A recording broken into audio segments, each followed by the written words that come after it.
नमस्कार मित्रों, मैं विमल त्रिपाठी मिल्की वे इंस्टीट्यूट के ऑनलाइन चैनल पर आप सभी का स्वागत करता हूं। और जैसा कि आप जान रहे हैं कि हम लोग टीजीटी, पीजीटी, एलटी, जीआईसी प्रवक्ता, नेट और असिस्टेंट प्रोफेसर की परीक्षाओं को दृष्टिगत रखते हुए ये प्रश्न श्रृंखला चला रहे हैं। तो उसके अंतर्गत आज हम करेंगे प्रश्न श्रृंखला 5 के अंतर्गत अक्षांश और देशांतर यानी लैटिट्यूड और एंड लॉन्गिट्यूड पर प्रश्नों को देखेंगे। वे प्रश्न जो कि इन परीक्षाओं में पूछे गए हैं, टीजीटी, पीजीटी, एलटी या अन्य परीक्षाओं में, और वो प्रश्न जो हमने कुछ प्रश्न उस पर बनाए। तो आइए देखते हैं प्रश्नों को। तो क्वेश्चन नंबर फर्स्ट है, लिखा है कि 1 डिग्री के अंतराल पर ग्लोब पर कुल देशांतर रेखाओं की संख्या है। प्रश्न है कि 1 डिग्री के अंतराल पर ग्लोब पर कुल देशांतर रेखाओं की संख्या है। ऑप्शन में दिया है ए ऑप्शन 90, बी 180, सी 359 यानी 359 और डी है 360 यानी 360। तो पहले ग्लोब पर देशांतर रेखाएं देख लें। नॉर्थ पोल से साउथ पोल यानी भौगोलिक उत्तरी ध्रुव से भौगोलिक दक्षिणी ध्रुव को मिलाने वाली रेखाओं को हम देशांतर रेखाएं कहते हैं। तो किस तरह से इनका वर्गीकरण हुआ है इसको जरा देख लेंगे कि कितनी रेखाएं बनती हैं कुल। तो हम जानते हैं कि पृथ्वी 24 घंटे में घूमकर पूरा एक चक्कर पूरा करके फिर उसी स्थान पर आ जाती है। तो चाहे पृथ्वी तो स्फीयर है, गोला है, चाहे ये गोले को एक राउंड पूरा घुमाइए या एक सर्किल को एक राउंड घुमाइए, उसकी कोणीय स्थिति क्या होती है इसको जरा देखते हैं। पृथ्वी एक पूरा चक्कर लगाएगी, इसका मतलब है कि जैसे एक सर्किल होता है वृत्त को अगर हम, इसलिए कहा गया 1 डिग्री के अंतराल पर, वृत्त को केंद्र से ये त्रिज्या है, इसको 1 डिग्री के अंतराल पर घुमाएं तो यहाँ से यहाँ तक 90 रेखाएं बनेगी, यहाँ से यहाँ तक 90 बनेंगी 180, यहाँ से यहाँ तक 90 बनेंगी 180 और यहाँ से यहाँ तक 90 360।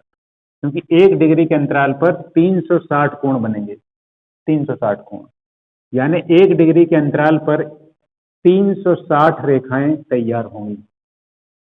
तो पृथ्वी पर जो देशांतर रेखाएं हैं ऐसे खड़ी खड़ी, ये दरअसल कैसे, एक देशांतर रेखा, दूसरी देशांतर रेखा, तीसरी देशांतर रेखा, चौथी देशांतर रेखा। तो ये है क्या, वास्तव में पूरे एक वृत्त का एक परिभ्रमण कर दें तो जितनी कोणीय दूरी चलते हैं उसी की कैलकुलेशन हमको करनी है। तो यहाँ हम वृत्त में देखते हैं कि 1 डिग्री के अंतराल पर 360 कोण बनते हैं, यानी 360 त्रिज्याएं बनेंगी। उन्हीं त्रिज्याओं के ऊपर खड़ा करके हम देशांतर रेखाओं को बनाया जाता है। तो इसका मतलब ये हुआ कि 1 डिग्री के अंतराल पर, 1 डिग्री के अंतराल पर समूचे ग्लोब पर कुल 360 देशांतर रेखाएं बनेंगी, ऐसी 360 देशांतर रेखाएं। अब इसके बाद ये समस्या आई कि किस देशांतर रेखा को कहां से माना जाए, किस देशांतर रेखा की क्या वैल्यू रखी जाए। तो उसके लिए ग्रीनविच से यानी ब्रिटेन से गुजरने वाले देशांतर को 0 डिग्री देशांतर माना गया, 0 डिग्री मेरिडियन माना गया, और उस ब्रिटेन से गुजरने वाले 0 डिग्री मेरिडियन या 0 डिग्री देशांतर के संदर्भ में पूरे ग्लोब की देशांतर रेखाओं का पर अपना अपना एक वो दे दिया गया कि किसकी वैल्यू कितनी है। तो 0 डिग्री से अगर पूरा हम घुमाने तो 360 देशांतर बने थे, अभी हमने देखा। तो इसको 2 पार्ट में विभाजित कर दिया गया, आधा पूर्वी भाग की तरफ, आधा पश्चिमी भाग की तरफ। जैसे पृथ्वी इस तरह से घूमती है पश्चिम से पूर्व, तो क्या किया गया, 0 डिग्री देशांतर को संदर्भ रेखा के रूप में ले लिया गया, रेफरेंस लाइन के रूप में ले लिया गया। यानी 0 डिग्री देशांतर या 0 डिग्री मेरिडियन से बाकी देशांतर का निर्धारण किया गया। तो 0 डिग्री देशांतर ये हो गया ब्रिटेन से या ग्रीनविच से गुजरने वाला। अब अगर हम पूरब की ओर बढ़ेंगे तो सभी देशांतर पे पूर्व आएगा, और पश्चिम की ओर बढ़ेंगे तो सभी का नामांकन पश्चिम के आधार पर किया जाएगा। तो 0 डिग्री से पूरा प्योर बढ़ेंगे तो 1 डिग्री पूर्वी देशांतर, 2 डिग्री पूर्वी देशांतर, 3 डिग्री, 4, ऐसे करते करते इसके ठीक अपोजिट में पहुंचेंगे तो 180 डिग्री देशांतर। इधर से पहुंचेंगे तो एक डिग्री पश्चिम, 2 डिग्री पश्चिम, 3 डिग्री पश्चिम, 4 डिग्री करते करते 180 तक। तो होता यह है कि 0 डिग्री से 180 तक आने के क्रम में ये क्या हुआ, पूर्वी गोलार्ध, ये पश्चिमी गोलार्ध। तो 1 डिग्री से 1 डिग्री ईस्ट, 2 डिग्री ईस्ट करते करते 179 डिग्री तो ईस्ट चलता है, लेकिन 180 डिग्री पे ना ईस्ट चलता है ना वेस्ट चलता है। उसका कारण क्या है कि 180 पर पूर्वी गोलार्ध से आने वाले देशांतर और पश्चिमी गोलार्ध से आने वाले देशांतर दोनों उस जगह मिलते हैं, तो दोनों के लिए कॉमन है। इसलिए 180 डिग्री पर ना ईस्ट आता है ना वेस्ट आता है। तो इस तरह से हमने देखा कि और अंदर जाकर अगर प्रश्न पूछा जाए कि पूर्वी गोलार्ध में कितने देशांतर हैं तो 180, पश्चिमी गोलार्ध में कितने देशांतर हैं तो 180, और दोनों को मिलाकर कुल कितना हुआ, 360 डिग्री। तो इसका मतलब ये हुआ कि इस प्रश्न का जवाब कि 1 डिग्री के अंतराल पर ग्लोब पर कुल कितनी देशांतर रेखाएं होंगी, आंसर क्या आएगा, डी ऑप्शन 360। अगर इस प्रश्न को और बदलने हो, अगर वो पूछने लगे, माने इस प्रश्न का उत्तर तो 360 हो गया, अगर वो पूछने लगे कि 1 डिग्री के अंतराल की बजाय 10 डिग्री के अंतराल पर, कि 10 डिग्री के अंतराल पर कितनी देशांतर रेखाएं हैं, तो फिर आप इस 360 में 10 का भाग दे देंगे तो मान आएगा 36। तो अगर कभी नए प्रश्न में ये पूछने की 10 डिग्री के अंतराल पर ग्लोब पर कुल कितनी देशांतर रेखाएं हैं, तब ये उत्तर, और 1 डिग्री पर पूछेंगे तो आपका ये उत्तर है 360। इसके बाद देखते हैं अगला क्वेश्चन। तो क्वेश्चन नंबर 2 को देखते हैं। प्रश्न में लिखा है कि प्रधान यामोत्तर कहते हैं, ए ऑप्शन है 0 डिग्री देशांतर को, बी 90 डिग्री पूर्वी देशांतर को, सी 90 डिग्री दक्षिणी देशांतर को, और डी ऑप्शन दिया है 180 डिग्री देशांतर को। और ये प्रश्न टीजीटी परीक्षा 2003 में पूछा गया। तो इसके ठीक पहले ही प्रश्न में अभी हमने 0 डिग्री देशांतर के बारे में बताया था, फिर से एक बार देख सकते हैं कि 0 डिग्री देशांतर, या ये कई नाम है इसके, प्रधान यामोत्तर यानी प्राइम मेरिडियन, उसी का नाम है केंद्रीय देशांतर यानी सेंट्रल मेरिडियन, उसी का नाम है शून्य देशांतर यानी 0 डिग्री मेरिडियन, उसी का नाम है ग्रीनविच मेरिडियन या ग्रीनविच देशांतर। और इसलिए है ग्रीनविच देशांतर कि ग्रीनविच ब्रिटेन के लंदन के ग्रीनविच ऑब्जर्वेटरी से गुजरने वाले देशांतर को 0 डिग्री देशांतर मान लिया गया, और उसी 0 डिग्री देशांतर से विश्व के सभी देशांतरों का परिकलन किया जाता है। तो इसके कई नाम हैं। पहला नाम तो इसमें लिखा है प्रधान यामोत्तर, अन्य नाम है शून्य देशांतर, उसी का नाम है शून्य देशांतर यानी 0 डिग्री मेरिडियन, उसी का नाम है केंद्रीय देशांतर यानी सेंट्रल मेरिडियन, उसी का नाम है ग्रीनविच देशांतर यानी ग्रीनविच मेरिडियन। तो ये कहाँ से गुजरेगा, 0 डिग्री देशांतर से, इसी को माना गया प्रधान देशांतर, 0 डिग्री देशांतर को कहते हैं। इसके बाद अगला प्रश्न देखेंगे। तो क्वेश्चन नंबर 3 में पूछा गया है कि केंद्रीय देशांतर निम्नलिखित में से किस देश से होकर नहीं गुजरता। केंद्रीय देशांतर निम्नलिखित में से किस देश से होकर नहीं गुजरता, यानी सेंट्रल मेरिडियन या 0 मेरिडियन या ग्रीनिच मेरिडियन, एक ही सभी नाम है, जिससे प्रश्न भी कह चुके हैं। पूछा है कि वो किस देश से नहीं गुजरती है, तो ये फ्रांस से गुजरता है, स्पेन से गुजरता है, ग्रेट ब्रिटेन से तो आता ही है, ब्रिटेन से, फिर फ्रांस से, फिर स्पेन से, लेकिन जर्मनी से ये नहीं गुजरता, फिर माली से गुजरता है। यानी आपका आंसर क्या होगा, ये जर्मनी। जर्मनी से सेंट्रल मेरिडियन या 0 डिग्री मेरिडियन या केंद्रीय देशांतर नहीं गुजरता है, और इन तीनों से गुजरता है, बाकी फ्रांस से गुजरेगा, स्पेन से, माली। इसके बाद नेक्स्ट क्वेश्चन देखेंगे। तो क्वेश्चन नंबर 4 में पूछा गया है कि मानचित्र रचना में अक्षांश एवं देशांतर रेखाओं का उपयोग सर्वप्रथम किस देश के विद्वानों द्वारा किया गया? और ये प्रश्न आपको पीजीटी परीक्षा में पूछा गया है। ऑप्शन इसमें दिए गए हैं। ए है चीनी विद्वानों द्वारा, बी है भारतीय विद्वानों, सी मिस्री विद्वानों यानी मिस्र के विद्वानों, और डी है यूनानी विद्वानों। यानी प्रश्न में पूछना है कि मानचित्र रचना में अक्षांश और देशांतर रेखाओं का उपयोग सर्वप्रथम किसने किया? तो यूनान के एक भूगोलवेत्ता थे,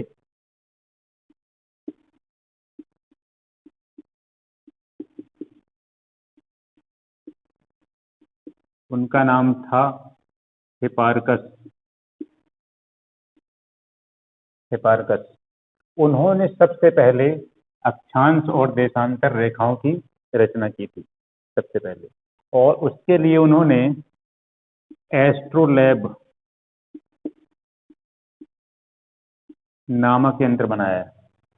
पहले हिपार्कस ने एस्ट्रोलैब नामक यंत्र बनाया, फिर इस एस्ट्रोलैब नामक यंत्र की सहायता से अक्षांश और देशांतर रेखाओं का रेखा जाल बनाया था सबसे पहले। श्रेय जाता है हिपार्कस को।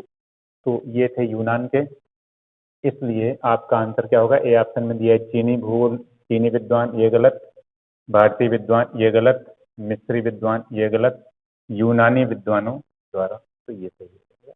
इसका आंसर डी, यूनानी विद्वानों द्वारा। इसके बाद अगला प्रश्न देखते हैं। तो क्वेश्चन नंबर 5 है, पृथ्वी के उत्तरी गोलार्ध में अक्षांशों का निर्धारण किस तारे के आपतन कोण से किया गया है? ऑप्शन दिए हैं।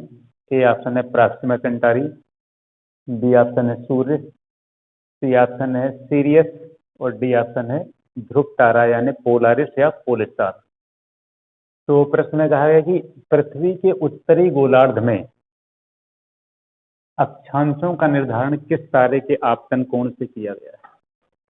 तो ग्लोब पर पहले देख लें, फिर चित्र में भी देखेंगे। ये पृथ्वी ऐसे झुकी हुई है 23.5 डिग्री। ये पृथ्वी का उत्तरी ध्रुव है, ये दक्षिणी ध्रुव है, और इन दोनों को मिलाने वाली अंदर ही अंदर जो रेखा जा रही है उसको हम कहते हैं ज्योग्राफिकल एक्सिस यानी भौगोलिक अक्ष, जो भौगोलिक उत्तरी ध्रुव और भौगोलिक दक्षिणी ध्रुव को मिलाता है। अक्षांश रेखाएं क्या हैं? ये विषुवत रेखा, विषुवत रेखा के ऊपर जाएंगी अक्षांश रेखाएं हैं नॉर्थ पोल तक, उसके नीचे जाएंगे समानांतर रेखाएं जो अक्षांश रेखाएं। तो प्रश्न में पूछा गया है कि उत्तरी गोलार्ध में माने विषुवत रेखा के ऊपर इस आधे भाग में इधर की इस उत्तरी गोलार्ध की अक्षांश रेखाओं का निर्धारण किस तारे के आपतन कोण से किया गया? तो पिछले कुछ प्रश्न श्रृंखलाओं में हमने जिक्र किया था ध्रुव तारे का, कि ध्रुव तारा नॉर्थ पोल के शिरोबिंदु पर है। उत्तरी ध्रुव भौगोलिक उत्तर ध्रुव के एकदम टॉप पर है। यानी ध्रुव तारे से अगर पोल का हम एंगल ऑफ इंसिडेंस यानी आपतन कोण लें तो ध्रुव तारे पर 90 डिग्री का कोण बनता है। जैसे जैसे नीचे की ओर जाएंगे हम, यहाँ पर नीचे वाले 89 डिग्री, तो पोल पर 90 डिग्री बन रहा है, इसको कहा गया 90 डिग्री अक्षांश।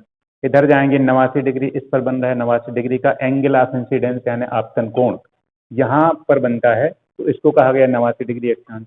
ऐसे करके नीचे जाएंगे यहाँ पर 80, जहाँ 80 डिग्री का आपतन कोण बन रहा है वो 80 डिग्री की अक्षांश रेखा। ऐसे करते करते इक्वेटर तक यानी विषुवत रेखा तक जितना आपतन कोण जहां बना उसका मान वही रख दिया गया। विषुवत रेखा पर 0 डिग्री एंगल ऑफ इंसिडेंस बनता है पोल स्टार से यानी ध्रुव तारे से।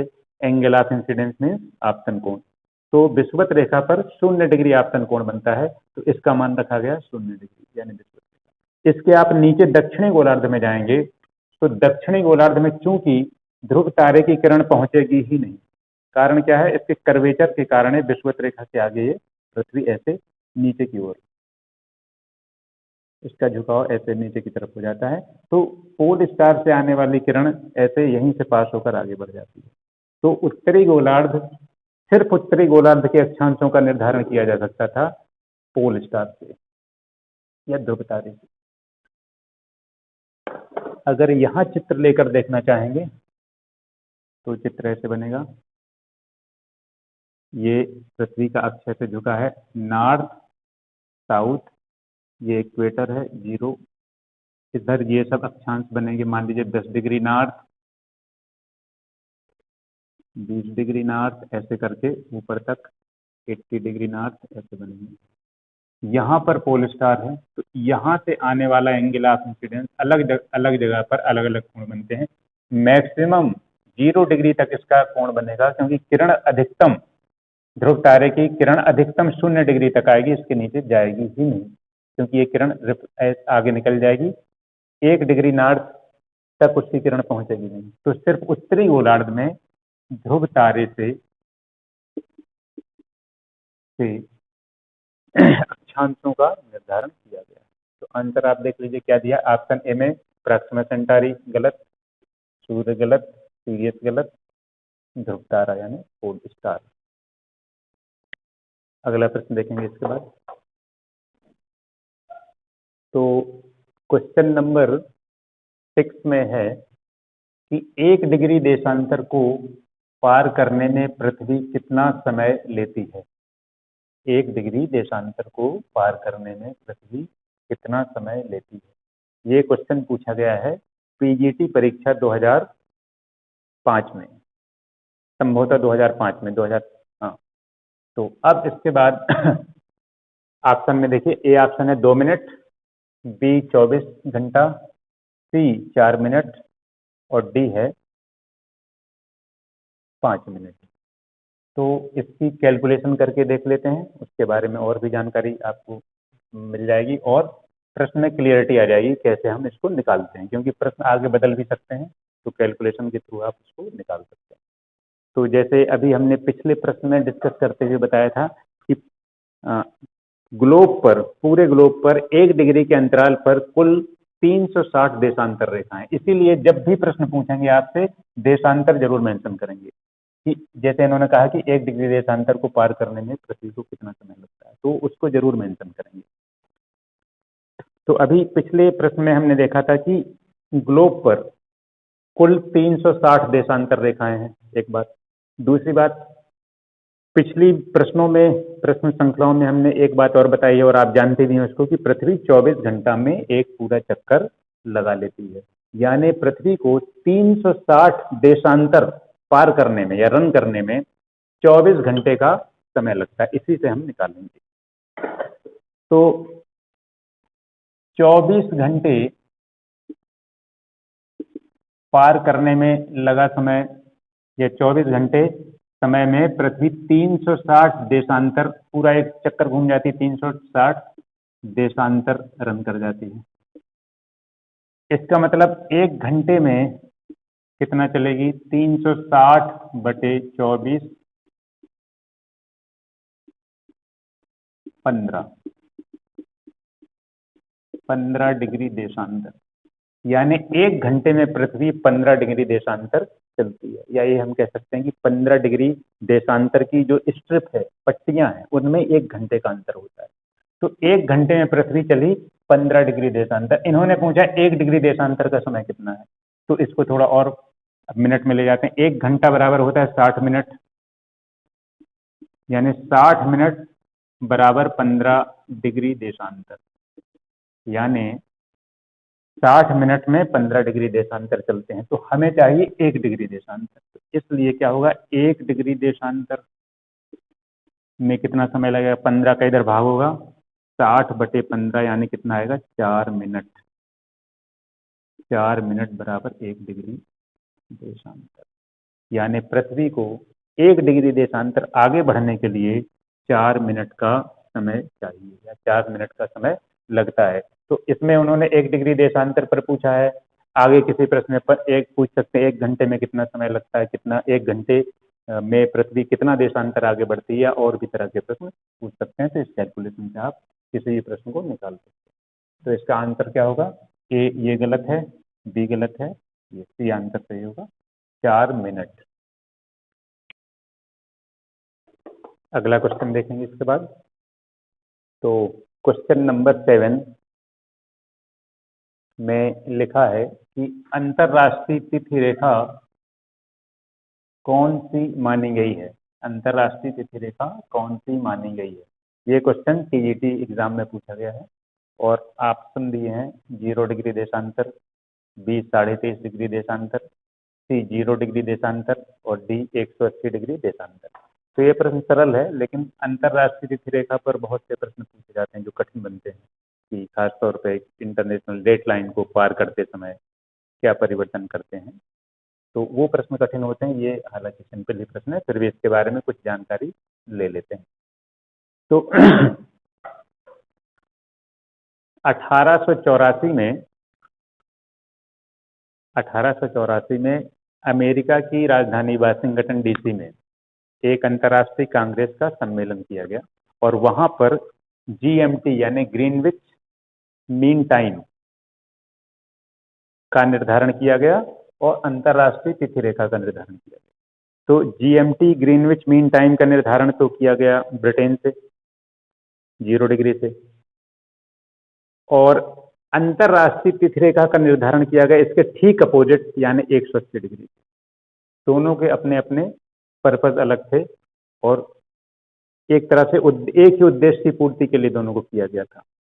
0 डिग्री से गुजरने वाली जो देशांतर रेखा है जिसको हम कहते हैं ग्रीनविच मीन टाइम, इससे सभी देशों के समय या मानक समय को, स्टैंडर्ड टाइम को एडजस्ट किया गया कि हर देश का समय ग्रीनविच मीन टाइम से एडजस्ट किया जाएगा। वो इसलिए कि अन्यथा अव्यवस्था फैल जाती है कि हर देश का अपना समय है लेकिन उसका सेंट्रल कमांड कहीं पर नहीं है।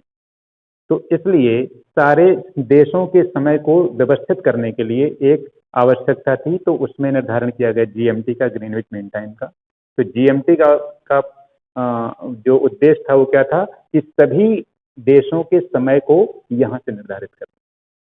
अंतरराष्ट्रीय तिथि रेखा इसके ठीक विपरीत से यानी 180 डिग्री देशांतर का अनुसरण करती है। वो कई जगह घूमी है, उसको भी हम बताने चल रहे हैं क्यों घूमी है। तो 180 डिग्री देशांतर से अंतरराष्ट्रीय तिथि रेखा को गुजरता हुआ माना गया और उसका पर्पज क्या था कि अंतरराष्ट्रीय तिथि रेखा से नए दिन की शुरुआत होती है। अंतरराष्ट्रीय तिथि रेखा से नए दिन की शुरुआत मानी जाती है। जब पृथ्वी पश्चिम से पूर्व दिशा में घूमती है तो उसके वेस्ट में नया दिन और ईस्ट में, पूर्व में पुराना दिन रहता है। तो अंतरराष्ट्रीय तिथि रेखा डिमार्केशन लाइन है दो दिनों के बीच की। तो ये इसका उद्देश्य था कि नए दिन का निर्धारण कैसे किया जाए।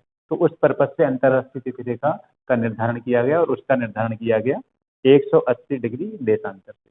और वो देशांतर रेखा कई जगह से घूमी है और उसका कारण है कि वो द्वीपों से होकर ना गुजरे। अगर द्वीपों से होकर अंतरराष्ट्रीय तिथि रेखा गुजरती तो समय में या दिन में बहुत अंतर आ जाता।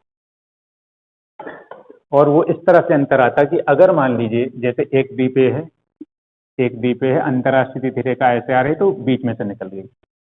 अगर यानी द्वीप या स्थल से इसको नहीं गुजारा गया, अगर अंतरराष्ट्रीय तिथि रेखा को स्थल से गुजार दिया जाता तो समस्या क्या आती।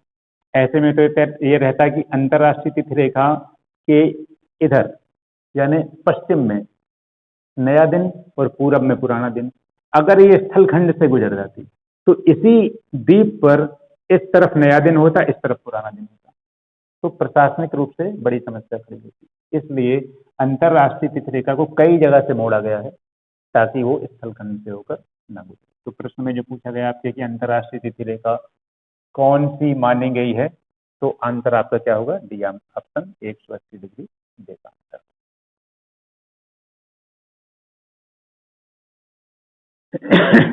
इसके बाद अगला प्रश्न देखेंगे।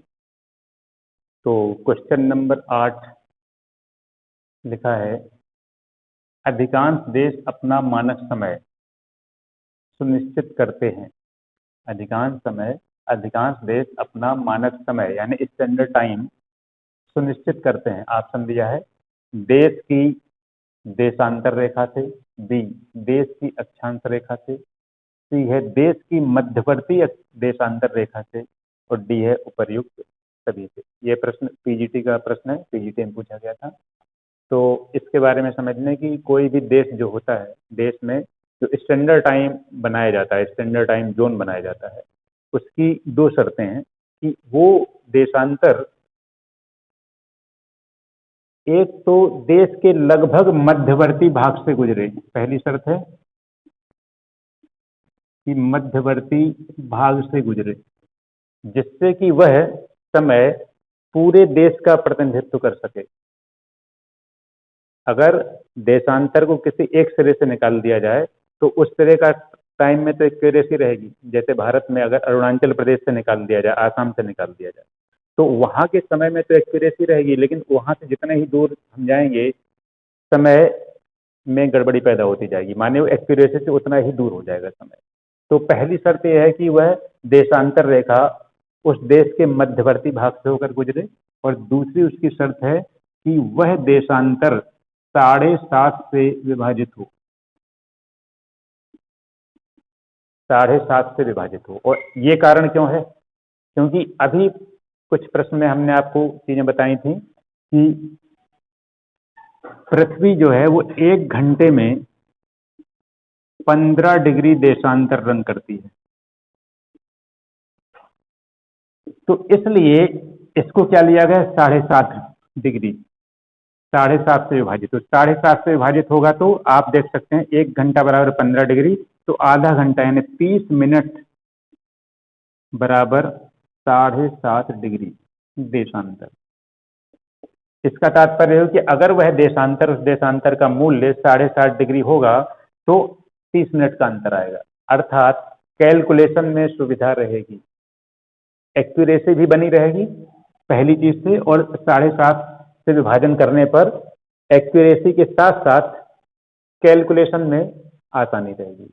तो ये दो उसके आधार हैं कि वो देशांतर मध्यवर्ती भाग से गुजरता हो देश के, और वह देशांतर 7.5 से डिविजिबल हो यानी विभाजित हो। तो इसमें देखिए कि इसमें लिखा है, ए ऑप्शन है कि देश की देशांतर रेखा से, इसका मतलब किसी भी देशांतर रेखा से, तो ये तो गलत ही हो जाएगा। किसी भी देशांतर को मान लेंगे तो बहुत समय में बहुत ज्यादा फर्क आएगा बाकी भागों में।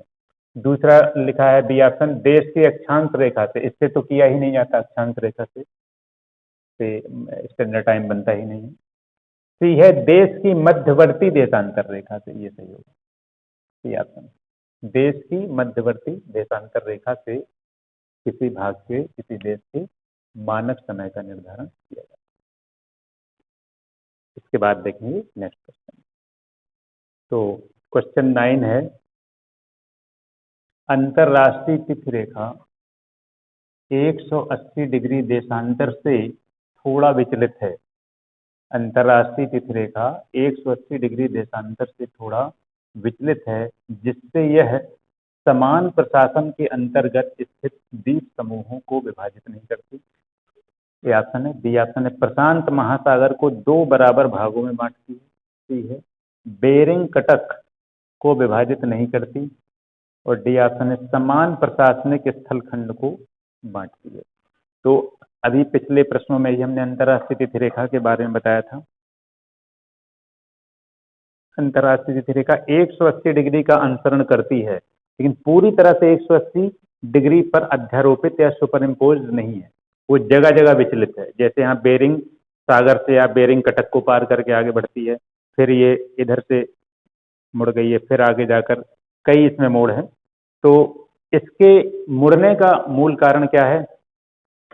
अगर यह 180 डिग्री का अनुसरण करती तो उसके ऊपर अगर कोई द्वीप आ जाता, हमने पिछले प्रश्न में ही अभी बताया था कि अगर उस पर कोई द्वीप आ जाता तो, क्योंकि अंतरराष्ट्रीय तिथि रेखा एक डिमार्केशन लाइन है, और अंतरराष्ट्रीय तिथि रेखा के पश्चिम, अंतरराष्ट्रीय तिथि रेखा के पश्चिम में इस तरफ नया दिन चलता है और पूर्व की ओर पुराना दिन चलता है। तो ये विभाजक रेखा है, पश्चिम में नया दिन, पूरब में पुराना दिन, तो ये विभाजक रेखा है। तो अगर ये 180 डिग्री से ठीक से 180 डिग्री पे अध्यारोपित करते हुए खींची जाती, और उस क्रम में अगर मान लीजिए किसी द्वीप पर से ये गुजर रही है, तो इसके पूर्व में मान लीजिए मंडे है, सोमवार, तो यहां पर हो जाता रविवार, तो प्रशासनिक दृष्टि से बहुत गड़बड़ी पैदा हो जाती। इसलिए ऐसा नहीं किया गया। इसलिए क्या किया गया कि अगर ये द्वीप समूह में द्वीप पड़ रहे हैं तो इसको यहां से घुमा दिया गया, ऐसे करके मोड़ दिया गया, जिससे एक द्वीप समूह के द्वीप एक जगह आ जाए, एक ही तरफ रहे, या तो पूरब या पश्चिम। तो इसमें अब ऑप्शन देखिए, ए में लिखा है समान प्रशासन के अंतर्गत स्थित द्वीप समूहों को विभाजित नहीं करती है। यही सही है, पहला ऑप्शन ही सही है कि समान प्रशासन के अंतर्गत स्थित द्वीप समूहों को विभाजित नहीं करती, विभाजित नहीं करेगी उसको, इसीलिए उसको मोड़ दिया गया, जगह जगह से मोड़ा गया। बी ऑप्शन है प्रशांत महासागर को 2 बराबर भागों में बांटती है, ये गलत है। बेरिंग कटक को विभाजित नहीं करती, बेरिंग जलडमरू मध्य से निकलती है तो उसके नीचे बेरिंग कटक है तो करती है, तो ये कैंसिल। समान प्रशासनिक स्थल खंड को बांटती है, बिल्कुल गलत है। समान प्रशासनिक स्थल खंड को ही बांटना होता तो फिर उसको मोड़ा ही क्यों जाता, फिर वो 180 डिग्री से ही जाती। तो इसका आंसर क्या होगा आपका, ये ऑप्शन की समान प्रशासन के अंतर्गत स्थित द्वीपों को विभाजित नहीं करती। इसके बाद अगला क्वेश्चन देखेंगे। तो क्वेश्चन नंबर 10 देखते हैं। क्वेश्चन नंबर 10 में लिखा है कि एक जहाज अंतरराष्ट्रीय तिथि रेखा को पश्चिम से पूरब पार करता है, तो उसकी तारीख, ये ऑप्शन में देख लिखा है 1 दिन बढ़ जाती है, बी ऑप्शन 1 दिन घट जाती है, सी ऑप्शन है आधा दिन बढ़ जाती है, और डी ऑप्शन है आधा दिन घट जाती है। तो ये क्वेश्चन टीजीटी 2001 में पूछा गया था। तो पहले इसको थोड़ा सा ग्लोब पर देख लें, फिर उसके बाद फिगर बनाकर देखेंगे।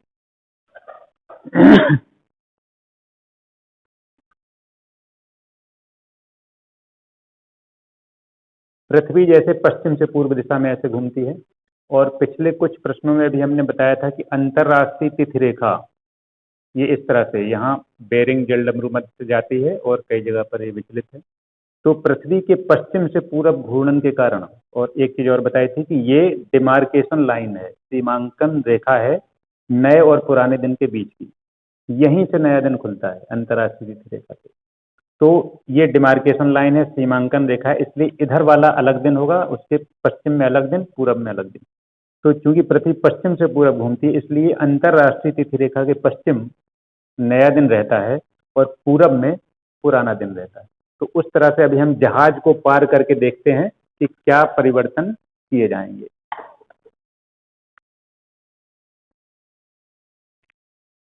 मान लें कि ये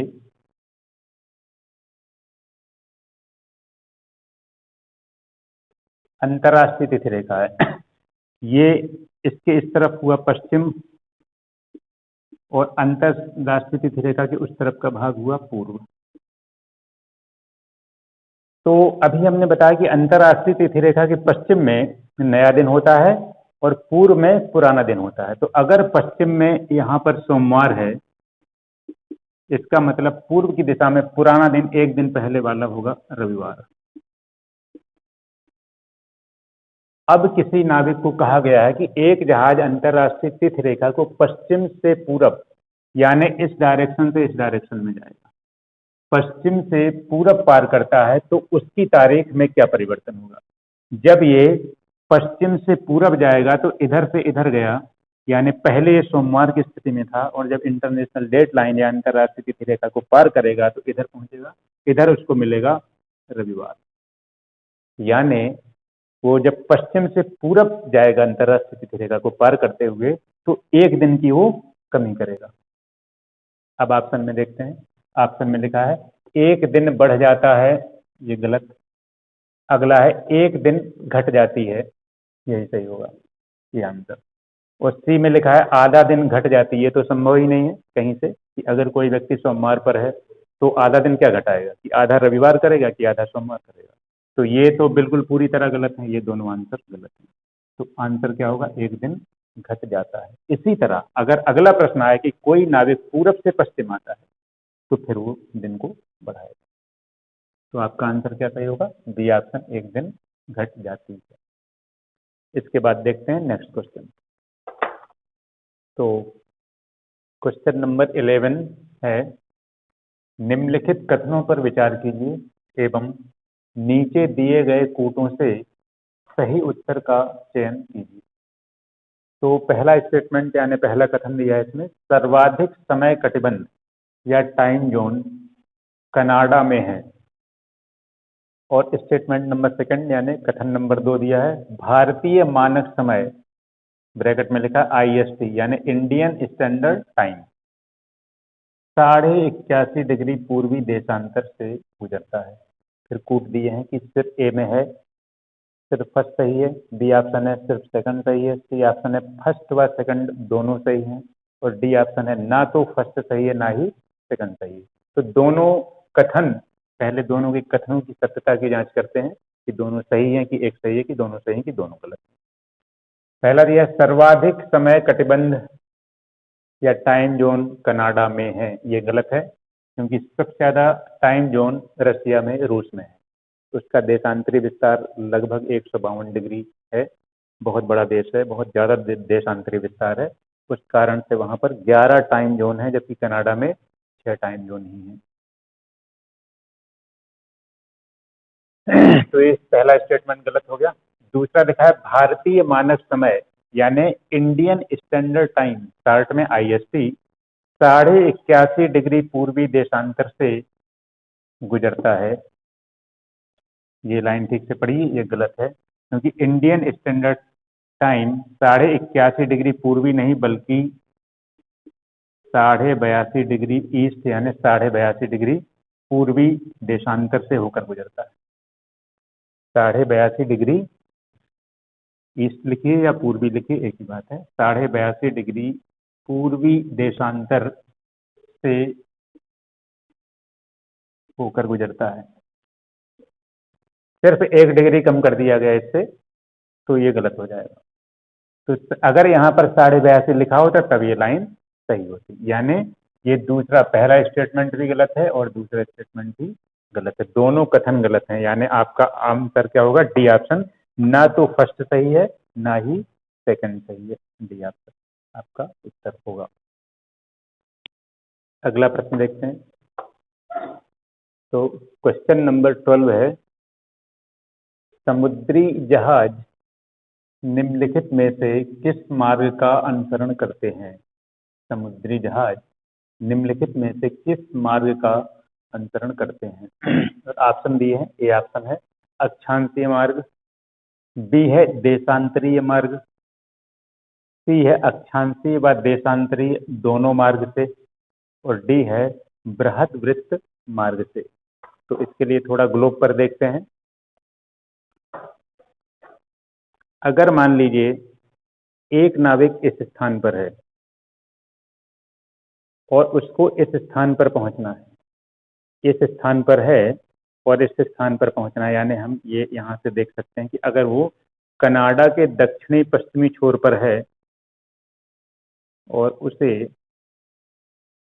ये रूस के पूर्वी भाग में यहाँ पहुंचना है, या ये मान लें कि हाँ रूस के पूर्वी भाग पर पहुंचना है, तो वो किस मार्ग से जाए, कि वो किस मार्ग से चले कि उसे, इसने प्रश्न में कहा कि निम्नलिखित में से किस मार्ग का अनुसरण करता है, तो वो किस मार्ग का, उस मार्ग का अनुसरण करेगा जो शॉर्टेस्ट डिस्टेंस हो, जो छोटी दूरी हो, उस मार्ग का अनुसरण करना चाहेगा। तो अगर ये यहाँ से अक्षांश के सहारे चलेगा तो अक्षांश आप देखिए ऐसे घूम कर जाएगा, अक्षांश रेखा घूम कर जाएगी, ये बड़ी रेखा होगी। देशांतर की बात करें तो देशांतर से जा ही नहीं सकता क्योंकि एक ये यहाँ पर है और इसके पश्चिमी भाग में जाना है, यानी मार्ग पूर्व से पश्चिम तय होगा, तो देशांतर से जा ही नहीं सकता इस स्थिति में। तो इस स्थिति में क्या होगा, इसको जाना तो ऐसे ही है, तो अक्षांशी मार्ग होगा बड़ा। लेकिन अगर ये ग्रेट सर्किल रूट को फॉलो करे, यानी बृहद वृत्त मार्ग को फॉलो करे, तो वो छोटी दूरी होगी, न्यूनतम दूरी होगी या शॉर्टेस्ट डिस्टेंस होगा। और बृहद वृत्त क्या होगा? बृहद वृत्त ऐसा वृत्त होता है जिसका केंद्र पृथ्वी का केंद्र, और अक्षांश वृत्तों को देखिए, इसका केंद्र पृथ्वी का केंद्र नहीं होता। तो यहां से अगर हम ऐसा इसको इस तरह से ज्वाइन करें, इस पॉइंट को यहाँ से, कि वो ग्रेट सर्किल को फॉलो करे और इस रूट को अनुसरण करे, यानी ग्रेट सर्किल का अनुसरण करे, तो वो डिस्टेंस अक्षांश से थोड़ा ऊपर से जाएगी और उसकी डिस्टेंस अक्षांश की डिस्टेंस या दूरी से थोड़ी सी कम होगी। यानी अगर ये अक्षांशी मार्ग का अनुसरण करेगा तो ज्यादा दूर चलना पड़ेगा, और अगर ये बृहद वृत्त मार्ग का अनुसरण करे तो ये इसको छोटी दूरी तय करनी पड़ेगी। तो उत्तर क्या आएगा आपका? हमेशा ही उत्तर आएगा ग्रेट सर्किल रूट, यानी बृहद वृत्त मार्ग का अनुसरण करना होगा। अब वो अलग बात है कि अगर एक व्यक्ति यहाँ है और जाना उसको यहाँ है, यहाँ पर खड़ा है और जहाज से उसको नीचे की ओर जाना है, तो देशांतर के सहारे जाएगा, जा सकता है, लेकिन ये भी ग्रेट सर्किल ही बनता है। तो अल्टीमेट आंसर आपका हमेशा ही ग्रेट सर्किल रूट ही होता है। तो इसलिए इस प्रश्न का उत्तर क्या होगा? इस प्रश्न का उत्तर हम देखते हैं। ए ऑप्शन में दिया है अक्षांशी मार्ग, बी ऑप्शन में देशांतरी मार्ग, ये गलत हो जाएगा, ये गलत हो जाएगा, अक्षांश एवं देशांतरी ये गलत हो जाएगा, बृहत वृत्त मार्ग ये सही हो जाएगा। देशांतरी मार्ग तब हो सकता है जब किसी को उत्तर से दक्षिण की ओर जाना हो, तो ये और ये दोनों आंसर सही आते हैं। इसके बाद अगला प्रश्न देखते हैं। तो क्वेश्चन नंबर 13, ये इसमें लिखा है कि अंतरराष्ट्रीय तिथि रेखा किस द्वीप के नजदीक से गुजरती है? अंतरराष्ट्रीय तिथि रेखा किस द्वीप के नजदीक से गुजरती है? और ये क्वेश्चन पूछा गया है टीजीटी 2011 की परीक्षा में। ऑप्शन दिए हैं, ए ऑप्शन है हवाई द्वीप, बी ऑप्शन है कुक द्वीप, हवाई द्वीप जो कि संयुक्त राज्य अमेरिका का एक स्टेट है, बी ऑप्शन दिया है कुक द्वीप, सी है सांता क्रूज द्वीप और डी है फिजी द्वीप। तो फिजी द्वीप सबसे निकट पड़ता है अंतर्राष्ट्रीय तिथि रेखा के, और अंतर्राष्ट्रीय तिथि रेखा के पश्चिम पड़ता है फिजी द्वीप। कुक द्वीप अंतर्राष्ट्रीय तिथि रेखा या इंटरनेशनल डेट लाइन के पूर्व में पड़ता है। हवाई द्वीप भी पूर्व में पड़ता है। सांता क्रूज द्वीप भी पूर्व में ही पड़ता है, लेकिन ये सभी द्वीप फिजी की तुलना में दूर है, यानी फिजी द्वीप जो है वो इंटरनेशनल डेट लाइन के सबसे निकट है। तो इसका आंसर होगा आपका डी ऑप्शन, फिजी द्वीप। इसके बाद अगला क्वेश्चन देखेंगे। तो क्वेश्चन नंबर 14 में लिखा है कि ग्रीनविच माध्य समय से बेरूत 2 घंटा आगे और लीमा का समय 5 घंटा पीछे है। लीमा एवं बेरूत की देशांतर रेखाएं होंगी क्रमशः, ये ऑप्शन में दिया है 50 डिग्री पश्चिमी एवं 20 डिग्री पूर्वी, बी में दिया है 75 डिग्री पश्चिमी एवं 30 डिग्री पूर्वी, सी में दिया है 30 डिग्री पश्चिमी एवं 75 डिग्री पूर्वी, डी में दिया है 20 डिग्री पश्चिमी एवं 50 डिग्री पूर्वी। तो ये क्वेश्चन टीजीटी 2003 में पूछा गया था। तो पहले इसका थोड़ा सा कॉन्सेप्ट देख लेंगे और फिर उसके बाद इस प्रश्न को करते हैं। तो जैसे कि ग्रीनविच क्या पूछा है कि ग्रीनविच माध्य समय से, तो ग्रीनविच माध्य समय या जीएमटी जो है वो कहाँ से गुजरती है?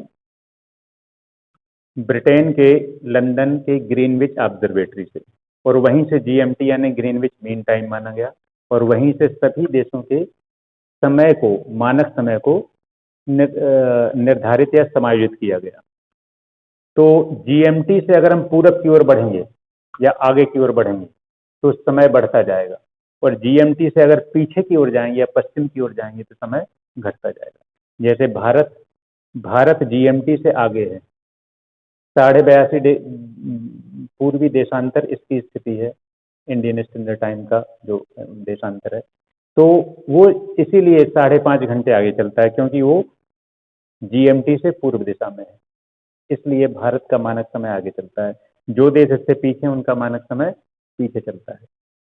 तो यहाँ पर अब हम चित्र की सहायता लेंगे। लिखा है कि ग्रीनविच माध्य समय से बेरूत 2 घंटे आगे है। जैसे ये हमने बना लिया जीएमटी, ग्रीनविच मीन टाइम, और यहाँ पर है बेरूत 2 घंटा आगे है। तो अभी कुछ पुराने प्रश्नों में हमने देखा था कि पृथ्वी 1 घंटे में 15 डिग्री देशांतर रन करती है, 15 डिग्री देशांतर रन करती है।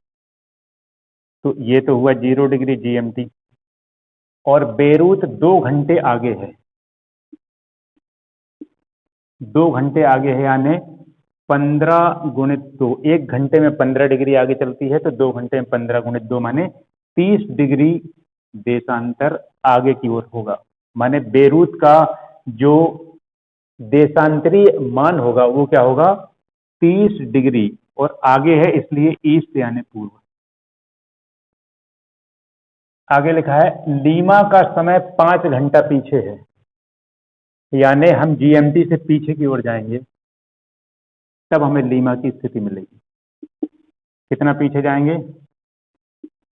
5 घंटे पीछे जाएंगे। और 1 घंटे में पृथ्वी 15 डिग्री रन करती है, तो 5 घंटे में 15 गुणित 5 75 डिग्री, यानी लीमा की जो देशांतरी स्थिति होगी वो क्या होगी? 75 डिग्री। और चूंकि यह जीएमटी से पश्चिम में है इसलिए इस पर लगेगा वेस्ट, यानी बेरूत का जो देशांतरी मान आया वो निकला 30 डिग्री ईस्ट यानी 30 डिग्री पूर्वी देशांतर, और लीमा का निकला 75 डिग्री पश्चिमी देशांतर। अब प्रश्न में जो पूछा है उसके हिसाब से देख लेंगे। तो इसमें पूछा है कि ग्रीनविच माध्य समय से बेरूत 2 घंटा आगे और लीमा का समय 5 घंटा पीछे है। लीमा एवं बेरूत की देशांतर रेखा होगी क्रमशः। तो इसमें पहले इन्होंने लीमा का पूछा है, फिर बाद में बेरूत का पूछा है। तो लीमा का पहले पूछा यानी लीमा की देशांतरी मान पहले आएगा यानी 75 डिग्री वेस्ट यानी पश्चिमी, और बाद में बेरूत का पूछा है तो ये आएगा 30 डिग्री ईस्ट यानी 30 डिग्री पूर्वी देशांतर। यानी आपको पहले इसका मान आएगा फिर बाद में इसका आएगा, क्योंकि इन्होंने ऑर्डर आगे पीछे कर दिया है।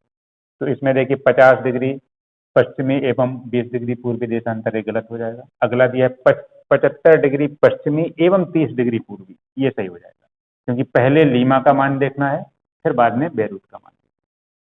तो आपका ये आंसर सही हो जाएगा, 75 डिग्री पश्चिमी एवं 30 डिग्री पूर्वी, यानी लीमा की देशांतरी मान 75 डिग्री पश्चिम और बेरूत का 30 डिग्री पूर्वी देशांतर। इसके बाद अगला क्वेश्चन देखते हैं। तो अब देखते हैं क्वेश्चन नंबर 15, जो कि आज की श्रृंखला का आखिरी प्रश्न है। और ये प्रश्न पूछा गया है आपको यूपी जीआईसी प्रवक्ता की 2015 परीक्षा में। प्रश्न लिखा है कि मकर रेखा निम्नलिखित देशों के किस समूह से गुजरती है? फैक्चुअल क्वेश्चन है। नीचे लिखा है नीचे दिए हुए कूटों से सही उत्तर चुनिए। पहला दिया है नंबर 1 ऑस्ट्रेलिया, अगला नामीबिया, फिर दिया है ब्राजील और चौथा दिया है चिली। यानी हमें ये देखना है कि किस देश या देश समूह से होकर मकर रेखा गुजरती है। अब कूट में आते हैं। ए ऑप्शन में लिखा है मात्र 1 यानी सिर्फ ऑस्ट्रेलिया, बी में लिखा है 2, 3 और 4 यानी नामीबिया, ब्राजील, चिली, तीसरे में लिखा है 1, 2 और 3 यानी ऑस्ट्रेलिया, नामीबिया और ब्राजील, और चौथे में लिखा है 1, 2, 3, 4 यानी सभी ऑस्ट्रेलिया, नामीबिया, ब्राजील और चिली। तो मकर रेखा इन चारों देशों से गुजरती है, इससे भी गुजरती है, ऑस्ट्रेलिया से, नामीबिया से, ब्राजील से, चिली से, सभी से गुजरती है। तो इसका आंसर क्या होगा? डी ऑप्शन यानी 1, 2, 3 और 4। तो आज की प्रश्न श्रृंखला जो कि अक्षांश देशांतर पर और इसके अलावा अंतर्राष्ट्रीय तिथि रेखा पर भी हमने प्रश्न रखे थे जो कि पूछे गए हैं, या उस पर आधारित कुछ प्रश्न हमने अपने बनाए थे, तो उनको हमने डिस्कस किया। तो अगर आपने इस चैनल को अभी तक सब्सक्राइब नहीं किया है तो सब्सक्राइब कर लें और बेल आइकन को प्रेस कर लें, जिससे कि आपको हमारे वीडियोस बिल्कुल समय पर मिलते रहें। और अगर आपको हमारे वीडियो से प्रश्न अच्छे लगते हैं तो इसको शेयर करें, ज़्यादा से ज़्यादा शेयर करें और इसको लाइक करें, अपने कमेंट्स लिखें, जिससे हमें आपका फीडबैक मिलता रहे और हमें और नए प्रश्नों को बनाने की प्रेरणा मिलती है। और आपको अगर हमारे बैचेस की जानकारी चाहिए, ऑनलाइन या ऑफलाइन बैचेस की कोई भी जानकारी चाहिए, तो आप जो नंबर नीचे आ रहे हैं उन पर आप फ़ोन करके जानकारी प्राप्त करें। Thank you.